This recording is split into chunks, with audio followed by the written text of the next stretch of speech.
What's up everybody, D-Man back. Welcome to a brand new video, and today we're going to be doing another 15 things that need to happen in Legendary's Godzilla sequels, or in this case it's just 15 things that need to happen in Godzilla 2.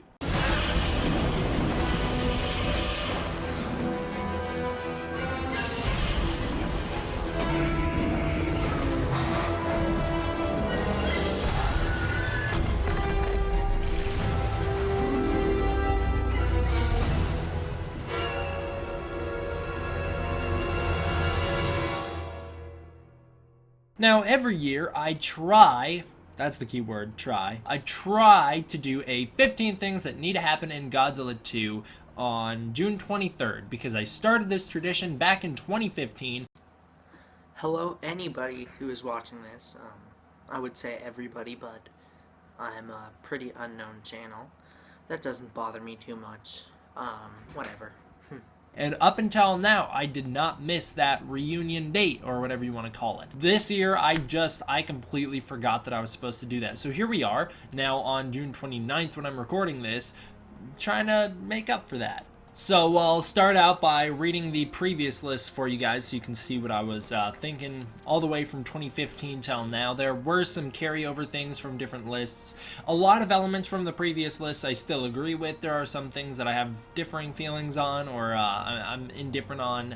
You know, I don't know if I would necessarily agree with them if I really thought it through anymore. But anyways, here are the previous lists. Most of these still apply to what I would currently want to see in Godzilla 2. So we'll start out with the 2015 list. Number 1 was make the wait worth it. Number 2 was keep it realistic. Number 3 was continue the story with Dr. Serizawa. Number 4 was name the Mutos. Number 5 was show reactions from the public. Number 6 was establish Godzilla as the bad guy. 7 was keep Rodan linked to Godzilla. Number 8 was make Mothra's origins mystical. Number 9 is a mouthful. It is keep Ghidorah's origins a secret, but hint at the space monster origins from the Showa era, or at least separate his origins from that of Godzilla and Rodan. Number 10 was keep Mothra good, Ghidorah bad, and Rodan the same as Godzilla. Number 11 was introduce slowly. Number 12 was build up to each. Number 13 was give Godzilla some more screen time. Number 14 was tie in some nuclear allegory / don't give up on the fact that Godzilla needs radiation to survive. Number 15 was don't kill them off, as in don't kill off any of the kaiju. I had a bonus that year, which was start the movie with Godzilla killing some Mutos. 2016's list was number 1, make the wait worth it. Number 2, keep it realistic. 3, show public reaction. 4, have Godzilla destroy things. 5, establish Godzilla's power set. 6, have Rodan be as big as Godzilla. 7, have Mothra be smaller than Godzilla. 8, have Ghidorah be bigger than Godzilla. 9, have Kong and Godzilla in their own movies, which that worked out perfectly because then we got Skull Island, so it's all good there. Number 10 was make Godzilla 3, which meant after Godzilla vs. Kong, make a separate Godzilla 3. Of course, now we know that that might not happen because of the Toho rights deal with Godzilla's character. So, 11 was have Kong about the size of Godzilla or a bit smaller. Number 12 was make Godzilla vs. Kong about the monsters, not the people. Clearly this year I didn't have as much to say about Godzilla 2, and I was more of just trying to really stretch here and say some things about Godzilla vs. Kong as well, because, you know, I didn't really have that many ideas back then. Number 13 was have Monarch play a huge role in the future movies. That looks like it's going to be the case. 14 was don't kill King Kong or Godzilla. And 15 was don't make King Kong and Godzilla team up. That is definitely something that needs to happen. They cannot team up. Oh, that's going to ruin the movie. Alright, 2017's list, I believe this one's more focused on Godzilla 2. Have Godzilla in Japan. Make us fear King Ghidorah. The classic Toho designs, revamped but classic roars. A killer soundtrack including Ifukube music. That was 5 and 6. Number 7 is have Godzilla turn to the dark side. Number 8 was make Serizawa the main character of the Monsterverse. Number 9 is Skull Island Easter eggs. Number 10 is make Millie Bobby Brown have a connection to Mothra. Number 11 is give Mothra and Rodan some time to be established before showing Ghidorah. Number 12 was egg to adult for more Mothra. Number 13 is Who Dies? I don't know why it says that, but Who Dies? I guess if I watch last year's video, I'll know what that means. Number 14 was Godzilla beats Mothra and Rodan on his own, but not Ghidorah in a one-on-one fight. That was clearly me wanting a team-up battle. Number 15 is after credit scene with Kong. Not a painting, but real Kong. And then the bonus for that year was Mothra fairies and a Mothra song, and also don't take this too far outside of the rules we have established for the MonsterVerse so far. That leads us into this year's list, 2018's list. Man, next year, the last year that I'm going to be able to do this. Can I even do it next year? No, I can't, can I? Because Godzilla 2 will be out by the time June 23rd rolls around. So this might be the last year I ever get to do this, which is kind of sad for me to think about. But you know what? I can always just move on and do 15 things that need to happen in Godzilla vs. Kong next year, so it's all right. So this year's list is organized based off ideas. The first few are based off of a behind the scenes standpoint, the second few are based off a character standpoint, and the last few are based off a monster standpoint. We have number 1, slow and steady wins the race. Again, this is for the filmmakers. All I'm saying is take as much time as you need. We can wait, complete this movie, make it as good as it can be. If it means delaying it again and again, we've already lived through a couple delays. We can live through some more. I'm totally fine with that. I know that's going to be like a very unpopular opinion, but I honestly do think that they will make the wait worth it. And if the movie does get pushed back, that just means that it's going to be a better movie than it would have been if it came out earlier. Number 2 is refine the CGI and don't pull a DCEU on us. And what I mean by that is that the DCEU is notorious for having unfinished or unpolished CGI in their movies. I really want Legendary to focus up. Legendary and Warner Brothers and Wanda Group focus up on the special effects. You can win awards for it. Kong Skull Island was nominated for awards for its special effects. If you really focus up, work your hardest on the special effects, give the movie the budget it needs, it'll be an amazing film. If you cut ties, if you skip time, it's gonna look horrible because the CGI just won't hold up. So far, that hasn't been a problem in the MonsterVerse. You can go back and watch Godzilla 2014, and the CGI is fantastic all the way through. Kong Skull Island has a couple moments of shaky CGI, but it's not too distracting. And I'm sure Godzilla 2 will be fantastic. Number 3 is it's okay to have a dark tone. It can work. Don't be afraid to go back to the promise that the 2014 original teaser trailer made us, and that was we would have a horror movie-esque tone for this Godzilla movie.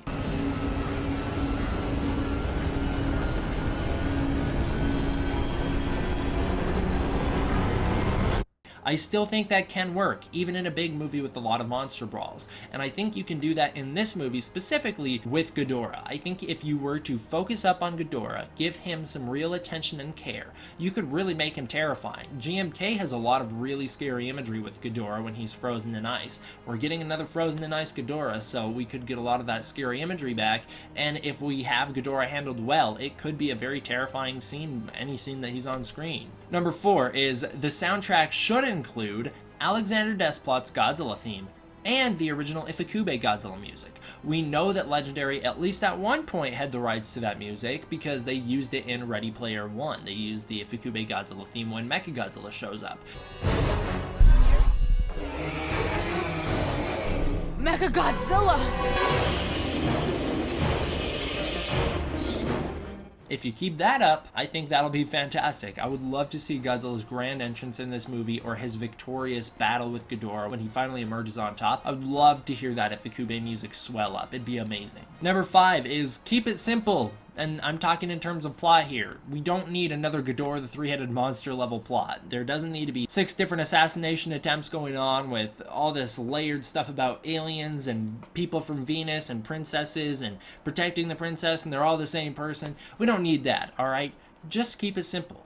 Just keep it Godzilla versus the bad guys. That's all you really need. I mean, obviously make it a little more layered than that because that's a pretty generic movie that I just laid out with Godzilla versus the bad guys, but you understand what I'm saying. There's no need to overcomplicate things. Number 6 is don't become too comedic. That could be a problem in this post-MCU era, and I know 2014 came out during the MCU, but the MCU was not what it is today back in 2014. I think a lot of people have to remember that. So, with this new MCU era of films where they put out 3 movies a year, a lot of movies are leaning into, oh, we gotta have lots of comedy in our movie because that's what the Marvel movies do and that's the only way to be successful.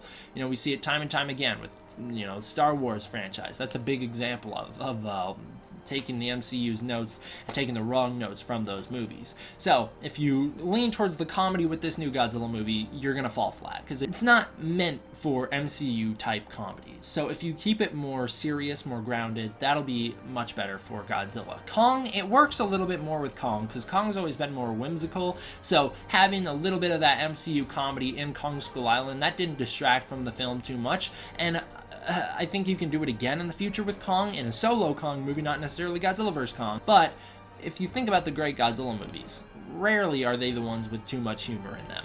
I mean, there's always humorous elements to them, there's always funny dialogue or interactions between characters, but they're never straight up the comedy movies or the goofy movies. So I just don't want this film to fall into that trap. Now we're moving into the character portion of this. Number 7 is strengthen the human story and scenes as much as possible.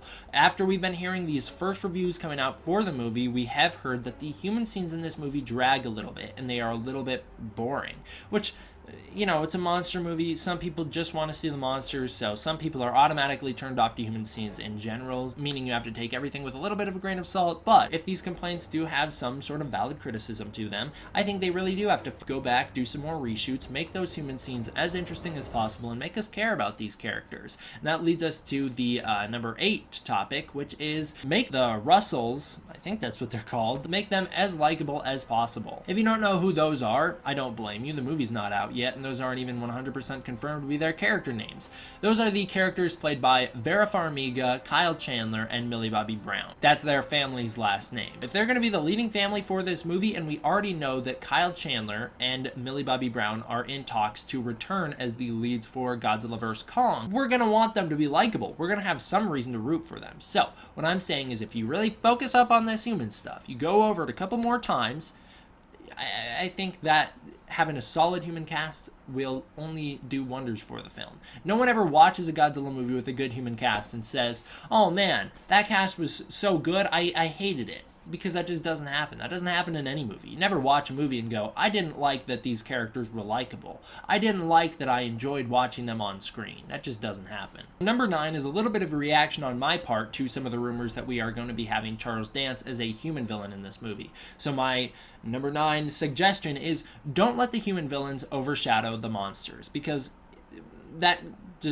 doesn't make any sense, all right? You know, it's a monster movie. You don't want the human villains to be the main bad guys in the movie. There's movies where that works, sure.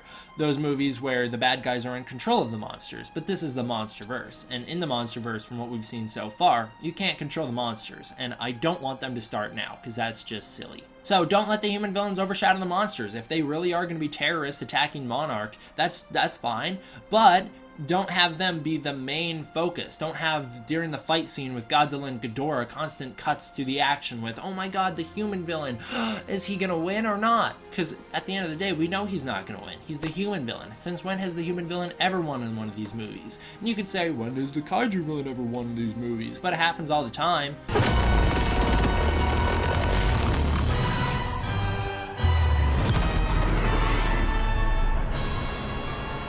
I mean, Godzilla's rarely ever the hero in his movies, and he typically always comes out on top. So, we know that the human villains aren't gonna win. The Kaiju villains, sometimes they do win. Look at Destroya. He won. He beat Godzilla, alright, and the military killed him. In canon. I know there's the extended scene where Godzilla winds up getting the final blow on Destroya, but I'm talking in canon.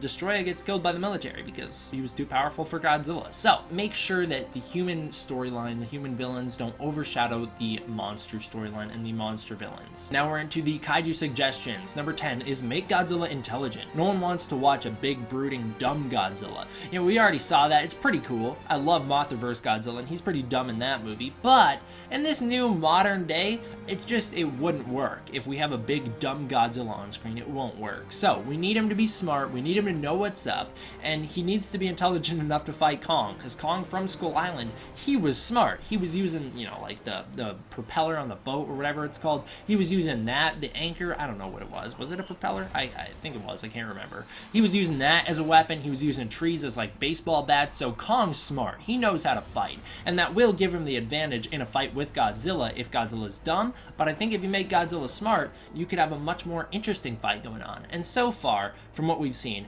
Godzilla from the 2014 movie isn't dumb. You know, he's able to kill the Mutos, time that shot when he smacks him with the tail. He's smart enough to do stuff like that, so I think this Godzilla is safe from being stupid, but I would just like a fairly intelligent Godzilla who can work out situations, think complexly, and make plans. That's always really cool to see. That's a little bit of what Godzilla Earth seemed to be doing in that anime movie after Phileas died, so hopefully they play up on that more in the anime sequels. I don't think they do from the criticisms I've heard in regards to City on the Edge of Battle, but you know what? That's a different series, so let's move on. Number 11. I know I've been saying it over and over and over again in these reviews, but I want to see Godzilla as more of a bad guy. I don't need him to be the villain of the movie. That's King Ghidorah's job, alright? If you make King Ghidorah the good guy, that's a huge misstep. That's one of my biggest problems with GMK. You never have Ghidorah as the good guy. He just doesn't work like that. So, Godzilla's not the bad guy of this movie, okay? Ghidorah gets that honor. But I still think Godzilla should be more villainous, which leads to my next suggestion, which is have Godzilla fight the military. It's always fun to watch. We've been seeing it since the start of Godzilla movies 60 plus years ago. Hasn't let us down yet, so just keep it up. It's fun to watch, and I would really love to see more of it. We got a little bit of teases of that in 2014 with the Golden Gate Bridge scene, but he's actually not fighting the military in that scene. He's just going about his business, and the military just gets in the way, so I think if you want to have Godzilla fight the military for a scene, that'd be fantastic. Alright, number 12, I talked a little bit about this earlier, but I want us to fear the monsters, specifically Ghidorah. And I don't want us to fear Mothra. That's the one exception, which, you know, it's a movie with 4 monsters and 1 exception, so it's a little weird for a suggestion. But, you know what? Have Mothra be the one we not necessarily root for, but the one we care about. Obviously, we're going to care more about Godzilla because he's Godzilla. But have Mothra be there, have her be the good guy, or a good guy, and then have all the other monsters be scary. I want to see Godzilla, I've said it again and again and again, I just said a last suggestion, become more of a bad guy. And I think that's necessary for Godzilla vs. Kong coming up next year, or 2020, I guess not next year, is it? So if you have Godzilla become more of a bad guy, we can really start to fear him. If you have Ghidorah be a bad guy, yeah, if you don't have us fear Ghidorah, you've made a misstep. Rodan, from what we've seen from the filming of the movie so far, it looks like he's going to be a bad guy, and I'm all for that. So make us fear Rodan as well. And there's ways you can do that with some very human level shots of people dying, and not necessarily, it doesn't have to be very gory, but if you want to keep it with that horror-esque tone that the 2014 trailers promised us, you're going to have it be a much more personal level movie where you get to see the damage that these monsters do. That's what made 54 so great. That's what made a lot of other Godzilla movies so great as the years go on. And that's one thing that 2014 was missing out on. You didn't really get a lot of human element to it. You just had Ford Brody. You didn't get to see what was going on with the citizens in the city who had to deal with Godzilla. You only saw little bits and pieces of that. Have it be a little scarier than the other Godzilla movies have been up to this point. That will work out just great. Alright, here's number 13. This one's going to be one that a lot of you disagree with. Don't give Ghidorah arms. Very simple. Don't give him arms. He has wings. Use them to your advantage in a fight situation. Don't make him crawl around on it, because that's just a little weird. I mean, I guess you can have him crawl around on it a little bit, but I don't want to see, like, his wings be arms. I don't want to see that. I'd be fine if he like use them to knock out Godzilla or something, or can swat kaiju other monsters away. That's fine. I'm fine with that.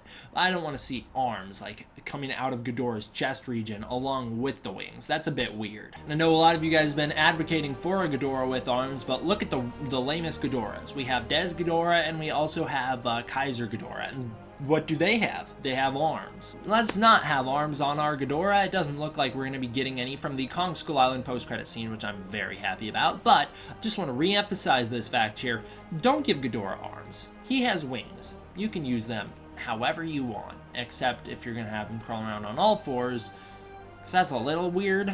He can, like I said, he can use them a little bit to move around, but it's a little weird if he's like crawling on his wings, you know? Number 14, let them fight. What I mean by that is I want to see some really gritty, personal kaiju battles. I want to see the monsters throwing down hand to hand, just like we saw. That's one thing that made Ghidorah the Three-Headed Monster great. Just like we saw in that movie, where they have the beams, they have the atomic breath, and Ghidorah has lightning breath. Use those, but the fighting fist to fist is always much more fun to watch. That's why the Showa era is always more highly regarded in terms of fight scenes than the Heisei era is because they use fist to fist more often. That's what made Godzilla 2014's fight so cool too, is that he used the atomic breath sparingly. And I think if you do that again here, it'll be great. So make it a really down and dirty, gritty fight. I think it's always much more fun to see the monsters go all in. And also, let's have some monster fights in the daytime this time, shall we? Godzilla 2014, it was real hard to see what was going on during those nighttime scenes when you weren't watching the restored Blu-ray or the theater copy, because when you're watching the DVD or when you're watching the original Blu-ray release, you really can't tell what's going on at all. The 4K does a good job at brightening things up, but there should be no need to spend so much money on a 4K just to watch what's going on in the final battle. Kong Skull Island is a great example of this. The fight scene at the very end of the movie happens in broad daylight, and it's awesome. Do more of that. Alright, number 15 is the last one. This is Godzilla's movie. Don't forget about that. Godzilla should have the most screen time out of any of the other monsters. Don't make Mothra the main focus just because we're supposed to sympathize with her, probably. I don't want to see that. No one really wants to see that. Godzilla should be the one we see the most of. He should be the main focus of the film, even when he's not on screen. What I mean by that is, when you watch great Godzilla movies, such as Shin Godzilla, in my opinion, I know that's a lot of you guys don't necessarily agree with that, but Shin Godzilla, in my opinion. You watch a lot of the other really highly regarded Godzilla movies, such as 84, Biollante, the original movie. Who's the main focus? Who are they always talking about? It's Godzilla. And if you have a movie like that that focuses up on Godzilla, even when they're not showing him, that'll make this just feel more like a Godzilla movie and less like a movie about Mutos killing Bryan Cranston. That's my suggestion. Also, don't go too overboard on the Godzilla screen time. The worst Godzilla movies, in my opinion, are the one that feature him all the time. Like, Final Wars is a little weak for that. I know it takes a while for Godzilla to show up, but once he's on screen, he's never off screen. Then there's other movies like Godzilla vs. Mechagodzilla 2, which has Godzilla's most screen time ever, and I think that movie falls completely flat on its face because of that. Don't go overboard with the Godzilla screen time, but definitely feature him more than you feature any other monster. It's his movie, and I really don't want to see another movie about a whole bunch of other monsters that aren't Godzilla, just for Godzilla to show up at the end and save the day. We got a lot of that in the Showa era, where he's just a big gun ready to do battle and save the humans, and they only use him in the last third of the movie. I'm sick of it. I want to see more Godzilla in my movie, but I don't want to see too much. There's a little gray area in there, and that's where you operate. My bonus suggestion for this one is